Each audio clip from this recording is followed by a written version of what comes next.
Okay, चलो आज start करते हैं आज का। So the first question, I am continuing with the bacteriology questions. So first question है, causative agent of pulpy kidney disease of sheep is, what is the correct answer? Okay, okay, no problem. So the correct answer is option A, Clostridium perfringens type D. ठीक है, so pulpy kidney disease is caused by the Clostridium perfringens type D. अब Clostridium perfringens type A क्या करता है? Type A causes, बाकी लोग तो कर सकते हैं ना reply. Yellow lamb, yellow lamb, gas gangrene. Yes Yash, you can unmute your self. आपकी साइड में भी डिस्टरबेंस है।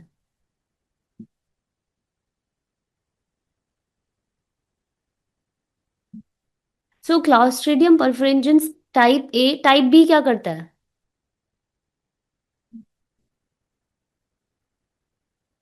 टाइप बी क्या करता है?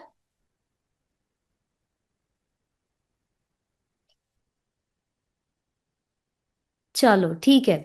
So pulpy kidney disease clostridium perfringens type D करता है। क्लॉस्ट्रिडियम परफरेंजेंस टाइप ए जो है वो गैस गैंग्रीन करता है। ठीक है, gas gangrene, necrotic enteritis. And clostridium perfringens type B जो है वो करता है लैम्प, क्या है लैम्प, दिस डाइजेंट्री। ठीक है, so this is the table, ये आपकी उसके लिए बनाया मैंने। Type A causes necrotic enteritis in chicken, और मेनली ये गैस गैंग्रीन करता है। ठीक है, in humans. Clostridium perfringens type B causes lamb dysentery, important disease this lamb dysentery. Clostridium perfringens type C causes struck, ठीक है, in adult sheep. Then hemorrhagic enteritis in neonatal piglets. Clostridium perfringens type D causes pulpy kidney disease in sheep, और इसको एंटीरोटॉक्सीमिया भी बोलते हैं। और क्या करता है ये? एंटीरोटॉक्सीमिया इन काव्स करता है। And clostridium perfringens type E hemorrhagic enteritis in calves करता है। ठीक है, so what is the significant toxin of clostridium perfringens type D? किस वजह से होता है clostridium perfringens type D? Which toxin is involve? This is very important question.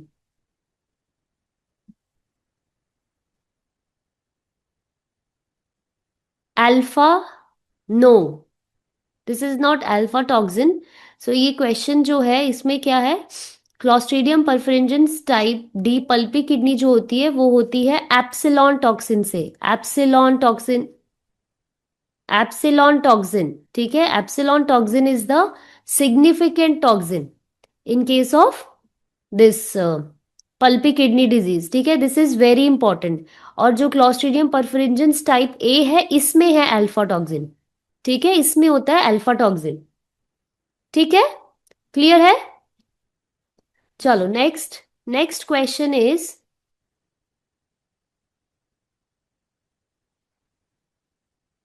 which of the following organisms are associated with bovine mastitis? Your options are option A, streptococcus agalexia, option B, staphylococcus aureus, option C, streptococcus uberis, and option D, all of the above. क्या है correct answer? Bovine mastitis में कौन कौन से organism involve होते हैं? सो the correct answer क्या है? यश ने लिखा है बी। Anyone else?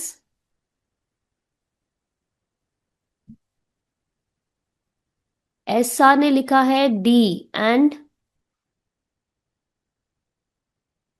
किसी और का कोई answer? Jayaprakash D. Anyone else? So the correct answer is D. ठीक है, the correct answer is option D. ये सारे ऑर्गेनिजम्स जो हैं ये बोवाइन मेस्टाइटिस कॉज करते हैं। ठीक है, स्ट्रेप्टोकोकस एगलेक्शिया, स्टेफाइलोकोकस ऑरियस बहुत कॉमन है, ये मेस्टाइटिस में मोस्ट कॉमन ऑर्गेनिज्म है। ठीक है, स्ट्रेप्टोकोकस एगलेक्शिया भी बहुत ये मेस्टाइटिस कॉज करता है, एंड स्ट्रेप्टोकोकस यूबेरिस ऑल्सो, ठीक है। ये करता, इसके जो परसेंटेज है वो कम होता है, but this organism also causes mastitis. तो इसका करेक्ट आंसर है ऑप्शन डी, ठीक है, all of the above. Clear? चलो let's move on with the third question.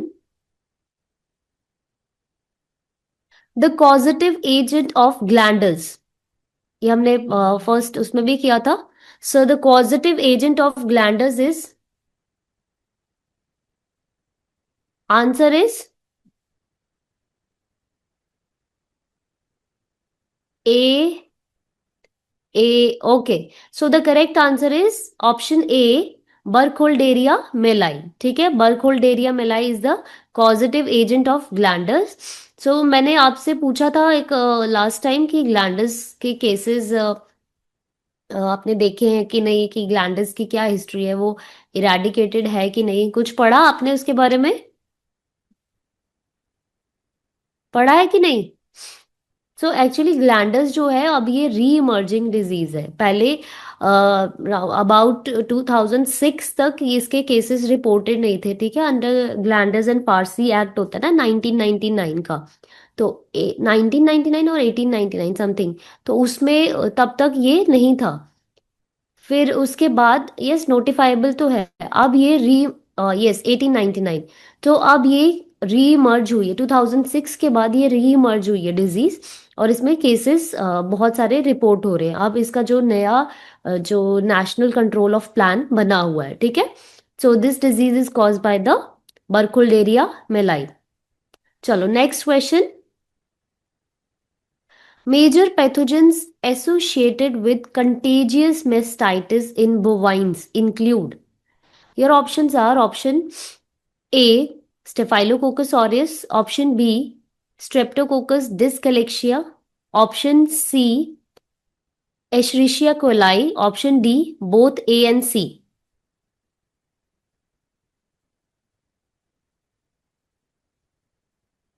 क्या है इसका correct answer? Option B, option D, और एनीवन एल्स? सो इसका करेक्ट आंसर आपका ऑप्शन ए है, ठीक है। Option A is the correct answer. इसमें क्या है, बोवाइन मेस्टाइटिस में ये देखो, सो कंटेजियस मेस्टाइटिस जो होता है वो, उसमें जो ऑर्गेनिज्म इन्वॉल्व होते हैं वो होते हैं staphylococcus aureus, streptococcus agalactiae, mycoplasma bovis and corynebacterium bovis, ठीक है। ये सारे ऑर्गेनिज्म कंटेजियस मेस्टाइटिस से होता है, ठीक है। ये विद इन ऑर्गेनिज्म की, विद इन बॉडी से ये ऑर्गेनिज्म आ सकते हैं, ठीक है, कंटेजियस होते हैं। तो इसमें कंटेजियस में मोस्ट कॉमन रहता है स्टेफाइलोकोकस ऑरियस, ठीक है। सो the correct answer is staphylococcus aureus. तो ये हमेशा याद रखना, कंटेजियस मेस्टाइटिस में ये सारे organism staphylococcus aureus, streptococcus agalactiae, mycoplasma bovis and corynebacterium bovis. And another mastitis क्या होता है, इन्वायरमेंटल मेस्टाइटिस, जो कि ऑर्गेनिज्म इन्वायरमेंट से आते हैं। तो उसमें E coli, streptococcus uberis, streptococcus dysgalactiae, pseudomonas, klebsiella, these are the environmental pathogens जो इन्वायरमेंट से आते हैं। So E coli is the environmental pathogen, ठीक है। बट कंटेजियस में staphylococcus is the most common is staphylococcus. तो इसका करेक्ट आंसर आपका ए आएगा, ठीक है। और जो बैक्टीरियल पैथोजेंस, ये मैं इसलिए बता रही हूँ क्योंकि जो मेस्टाइटिस पे बहुत सारे क्वेश्चंस पूछे गए हैं, ठीक है। इससे पहले भी हमने एक मेस्टाइटिस पे क्वेश्चन पढ़ा। सो बैक्टीरियल पैथोजन जो फ्रीक्वेंटली आइसोलेट होते हैं क्लिनिकल मेस्टाइटिस में, तो उसमें उसमें E coli, streptococcus uberis, staphylococcus aureus, जो स्ट्रेप्टोकोकस डिस्कलेक्शिया, स्ट्रेप्टोकोकस एगलेक्शिया। तो उसमें क्लिनिकल मेस्टाइटिस जिसमें साइंस एंड सिम्टम्स जो दिखते हैं, ठीक है, तो उसमें मोस्ट कॉमन क्या रहता है, ई कोलाई। उसमें ई कोलाई मोस्ट कॉमन रहता है, बट ये सारे फ्रीक्वेंटली ये आइसोलेट होते हैं ऑर्गेनिज्म, ठीक है। तो ये याद रखना हमेशा, ठीक। सो this is the correct answer, option A is the correct answer.